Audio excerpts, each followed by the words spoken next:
రాజరాజేశ్వర స్వామి దేవస్థానం వేములవాడకి భక్తులు మొక్కుబడిగా నిజ కోడెలను సమర్పించడం జరుగుతుంది.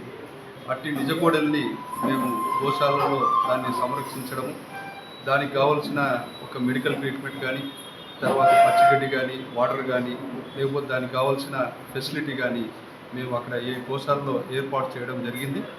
ఆ ఒక మా దగ్గర కోడెలు అధిక సంఖ్యలో గోశాలకు మేము మా స్థాయికి మించి కోడెలు ఎక్కువగా ఉన్నప్పుడు రైతులకు ఉచితంగా పంపిణీ చేయమని చెప్పి ప్రభుత్వము ఒక ఆదేశాలు జారీ చేసింది. అదే ఆదేశాల లోపల జిల్లా స్థాయిలో ఒక కమిటీని కూడా నియమించడం జరిగింది. ఆ కమిటీ నిర్ణయంలో ఎలిజిబుల్ ఉన్న రైతులకు మాత్రమే ఈ యొక్క కోడెలను అందించాలని చెప్పి ఆ ఒక తీర్మానం ప్రకారం మేము ఒక న్యూస్ పేపర్ ప్రకటన కూడా జారీ చేయడం జరిగింది. ఆ న్యూస్ పేపర్ ప్రకటనకు అనుగుణంగానే మాకు దాదాపుగా 2600 అప్లికేషన్స్ వచ్చినాయి.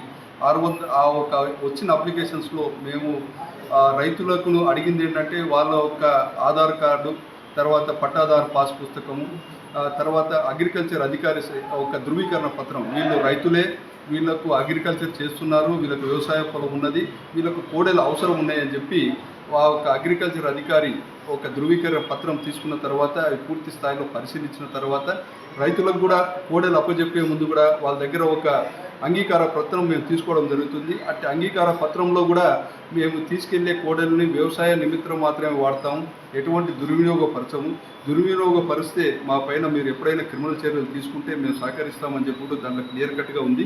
అలాగే మేము ఈ కోడెలను తీసుకెళ్లే సంరక్షించలేని, పోషించలేని స్థితిలో ఉన్నప్పుడు ఆ ఒక్క కోడెలను తీసుకొచ్చి మళ్ళీ మీ గోశాలకు మేము అప్పచెప్తామని చెప్పి కూడా ఆ ఒక అండర్టేకింగ్ లెటర్లో క్లియర్గా ఉంటుంది. కాబట్టి ఎవరైనా రైతులు దుర్వినియోగపరిచినట్లుగా మా నోటీస్కి వస్తే వాళ్ళపైన తప్పకుండా క్రిమినల్ చర్యలు కూడా తీసుకోవడానికి వెనుకాడమని చెప్పి కూడా మీకు తెలియజేస్తాం. ప్రధానంగా ఇప్పుడు మనకు బీజేపీ కానీ ఆరోపిస్తుంది అంటే ఇప్పుడు అంటే మనకి కొండ సురేఖకు సంబంధించినటువంటి వారి అనుచరులకు వేములవాడ గోశాల నుంచి 40 కోడలు అనేది ఇచ్చారు. ఆ 60 కోడలలో 49 కోడలు అక్కడ ఉన్నటువంటి ఎవరైతే ఉన్నారో గోశాల నిర్వహించి ఆయన బయటకు అమ్ముకున్నారని చెప్పి బీజేపీ ఆరోపిస్తున్నారు. ఇది మీరేమంటారు?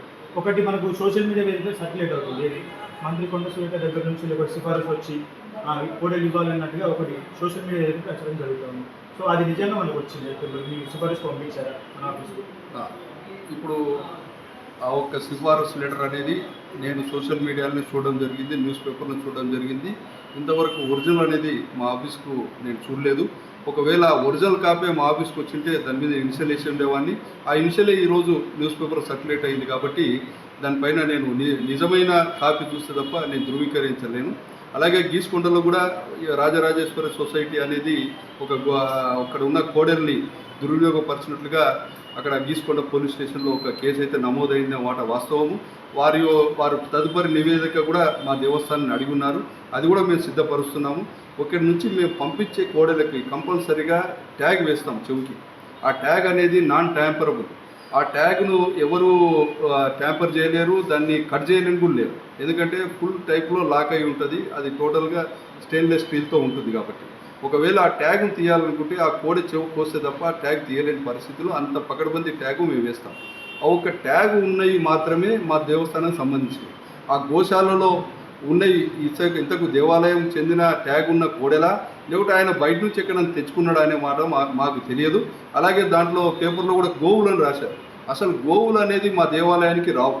ఎవరో పొరపాటున భక్తుడు ఏడాదికి 1, ఏడాదికి 2 తెచ్చిస్తే కూడా ఆ గోవులను మేము గోశాలలో పెట్టుకొని దాన్ని సంరక్షించి అదొక పాలు ఇచ్చిన తర్వాత ఆ పాలని శివుడి అభిషేకానికే వాడతాం తప్ప ఎవరికి ఇంతవరకు ఇవ్వలేదు, ఇచ్చే పరిస్థితి కూడా ఇక ముందు లేదని కూడా తెలియజేస్తుంది. ఇప్పుడు మన వేములవాడ దేవస్థానం నుంచి గోశాల నుంచి వరంగల్ ప్రాంతానికి ఈ మధ్యలో అంటే కోడలు పంపిణీ చేశారు కదా, ఈ మధ్యలో ఎన్ని కోడలు పంపిణీ చేశారు?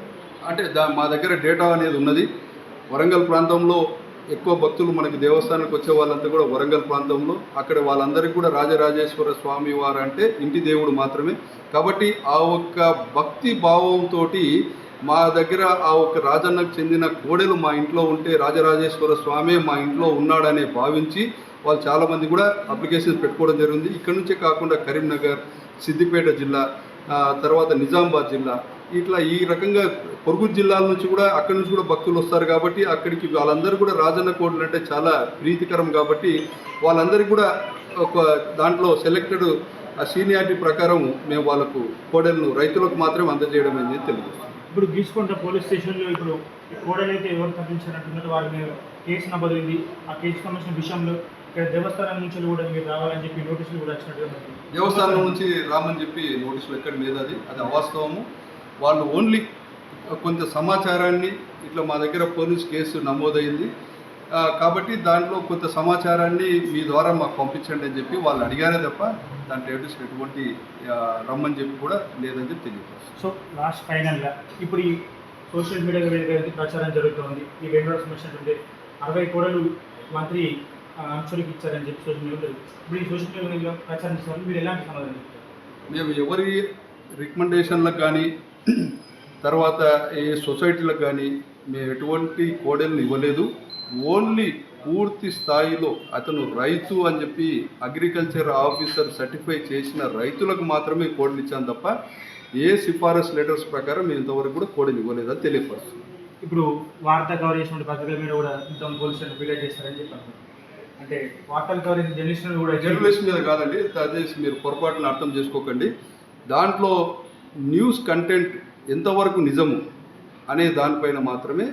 అట్లాగే మా దగ్గర ఏదైతే అభియోగం వచ్చిందో ఈ యొక్క మా దగ్గర ఇప్పటికి పంపిణీ చేసిన కోడ్లన్నీ కూడా లిస్ట్ అంతా కూడా మా దగ్గర ఉన్నది. దాని ట్యాగ్ నెంబర్స్ ఉన్నాయి, రైతు పేరు ఉంది, ఆయన ఫోన్ నెంబర్ ఉంది, ఆయన అడ్రస్ వివరాలన్నీ ఉన్నాయి.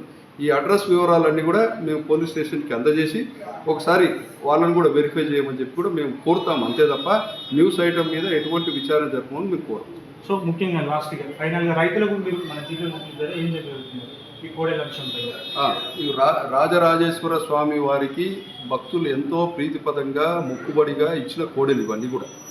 ఈ కోడెలు ఏ రకంగా అయితే మీరు ఇంటి దేవుడు రాజరాజేశ్వర స్వామిని తీసుకెళ్ళి ఆ కోడెలను కూడా రాజరాజేశ్వర స్వామి మా ఇంటికి వచ్చాడని చెప్పి భావనతో మీరు ఉన్నారు కాబట్టి ఈ యొక్క కోడెల్ని అంతే భక్తి శ్రద్ధలతో చూసుకొని వచ్చిన కోడెలని ఓన్లీ వ్యవసాయ నిమిత్తం మాత్రమే పని చేయించుకోండి.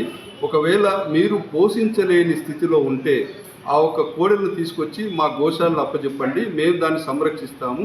అంతే తప్ప ఎటువంటి దురాలోచనలకు కానీ తర్వాత వేరే కార్యకలాపాలకు కానీ మీరు పాల్పడొద్దని చెప్పి మనవి చేస్తున్నాం.